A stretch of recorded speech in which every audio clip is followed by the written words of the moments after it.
Let me start with a thank you for everybody who's coming to check out the new content I'm going to start working with. I've been streaming and I hit affiliate pretty recently, and I have kind of found that in the process of streaming, there's some things I feel like are lacking with the content production that kind of cuts out the passion I have for it. I'm really kind of streaming typically just a variety stream, whatever comes to mind. And there's already just so many strong established streamers within that medium that I need to find something I think that sets me apart. Some of the things that I'm looking for when I'm producing my content are a variety of delivery methods, such as just an opportunity for growth for myself and for viewers. I don't think variety streaming has really been providing that. While I have gotten some good feedback on having commentary and explaining plays and things like that, just kind of streaming whatever I find the day I pick it up, I don't think it really helps myself or the viewer from just a growth standpoint. And I think that's somewhere where I have strength that I can add to the game. As a former teacher, I really want to work on the entertainment and the learning pieces behind my content. And I also find that between work and a bunch of different things, I don't have a ton of time to sit down and play Magic, but I want to spend that time producing content and streaming while also still growing for tournaments I'm going to. For example, I have Grand Prix Oklahoma City and Grand Prix Portland coming towards the back half of December this year. And being able to make content while also preparing for those tournaments has seemed kind of difficult. And I think a lot of that comes down to the fact that streaming as a whole is... Right now, the market is all about variety streaming. And if you are streaming with a purpose and you really have a follow process where I need to watch episode 1 to watch episode 2, kind of a TV series kind of thing, understandably that hurts viewership for medium to large streams. But for someone like myself who is on the lower end of quantity of viewers, I think I can afford to take that risk and test a new platform of content out. So what I'm going to be doing is releasing content, 3 YouTube videos a week that are going to be recorded for YouTube, and 2 streams on Twitch a week that will then be uploaded to YouTube after they're complete. So what this is going to allow me to do is stream with a purpose. Sometimes each week will be its own focus, and sometimes multiple weeks might run together. But instead of just streaming decks that I find or streaming decks that do well, each week, regardless of the results from one stream to the second stream, is going to be with a driven purpose of testing. And so, for example, I'm going to be doing stress tests on formats with tournaments coming up that I feel are important, changes to formats such as Pioneer's brand new, or bans are happening in standard, bans happen in modern. I'll be stress testing formats. If I have a tournament coming up, I'm going to be stress testing the format in the tournament that I have coming, hopefully, ideally helping anyone else going to those tournaments. So for example, Oklahoma City and Portland are both standard tournaments. So I will be stress testing standard. There's an Austin tournament in January that, depending on the ability to find travel to, I might go to that, and that's modern. So then I'll start stress testing modern once I'm done with standard. But what a stress test is going to look like is I'm going to take typically a singular strong card, maybe an archetype if there's a couple cards go together, such as Cauldron Familiar and Witch's Oven. And I'm going to stress test putting those into a variety of shells, 2 shells across the week, and testing that shell and getting as much concrete data as possible, really evaluating the highs and lows of it, and then play that same piece in a drastically different shell for the second stream. So testing a card like Fire's Invention and seeing how that card does in one shell compared to a second shell, one purpose compared to a second purpose. And what I think this is going to help myself do is going to give me the opportunity to really test formats and test with a focus as opposed to just random decks every time I get online. Each week's going to have a value, and I'm typically going to be looking at decks I'm considering running for the coming events. So you'll get to get an insight into how I'm evaluating decks. The way this is going to work for the viewer is on Sunday every week, I'm going to release kind of a state of the format. What's going on in the format? What changes have happened recently? What's the card I'm looking at? Why do I want to look at it? Is it from a power perspective, or is there an opening for it to be successful kind of piece? And so it's going to be different, each stream. Sometimes it's typically I'm the player who likes to play really broken things. I rarely play fair decks if I can find a broken deck. So that's normally going to be the lens. But if I find myself able to metagame, which I do a lot in a variety of formats, then I'm going to break down that strategy, why I think it's a good metagame call, and then I'll test 2 different builds of a shell So on Sunday, you'll see the first build, the card or the theory I'm testing, the explanation of why, and that first shell and my expectations. You might get hints at the coming shell, or I might wait to design the second list until after the first stream. And then following the first stream, which is on Mondays at 8 p.m. Pacific time, I will stream that list. I will test it. I'll give commentary on it. I'm not going to have music going in the background, so I can then upload it to YouTube. It's going to all be in a playlist in YouTube. And then either on Tuesday or Wednesday of that week, I'm going to put up a reflection. So how did that deck do? Was I surprised by the results? Are there weaknesses in the results? What could I do to tune that deck? So I might provide some feedback. You might want to run this card in your sideboard. It's really effective at fighting this particularly difficult matchup. This card is really strong versus this matchup. So even if I abandon this deck, this might be something I want to run. For just real simple understanding. 3-drop Fairy Time Raveler.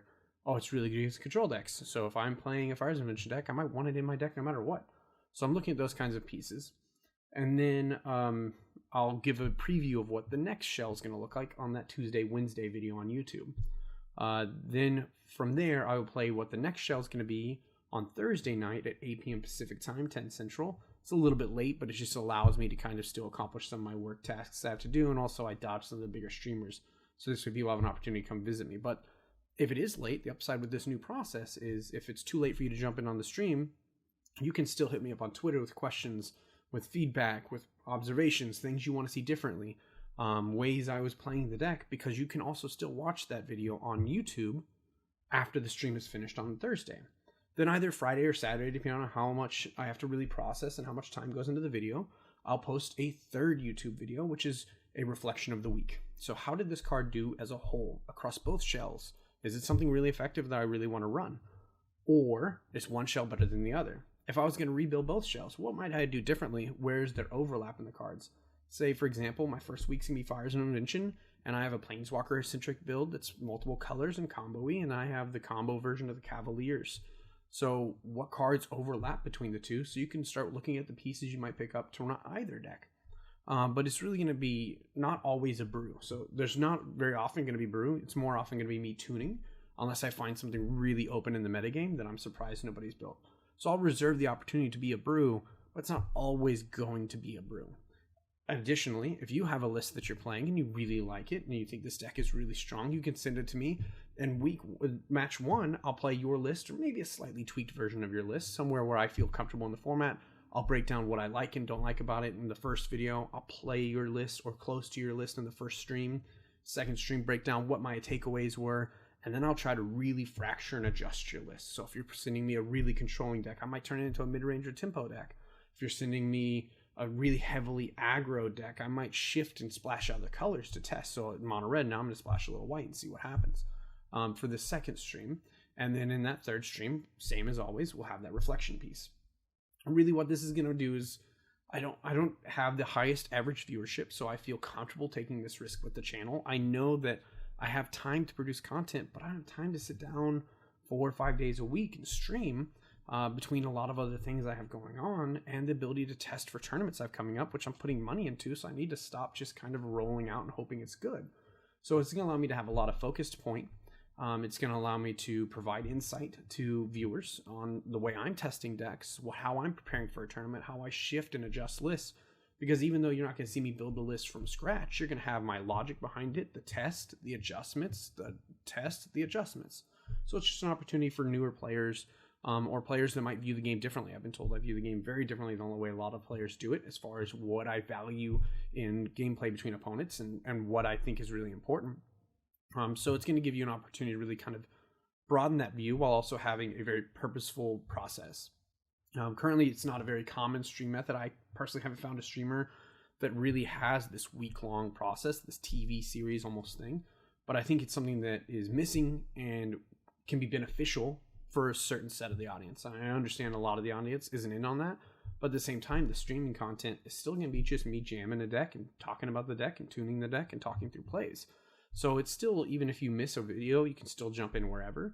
And then depending on the success and if people are really interested, I might extract the audio and just make into a general podcast without doing something special. I could also just do an entire series, YouTube or podcasting, on the way to pick decks, attack metagames, because metagaming is probably one of my strongest suits. I normally am not the person who sits on one deck forever.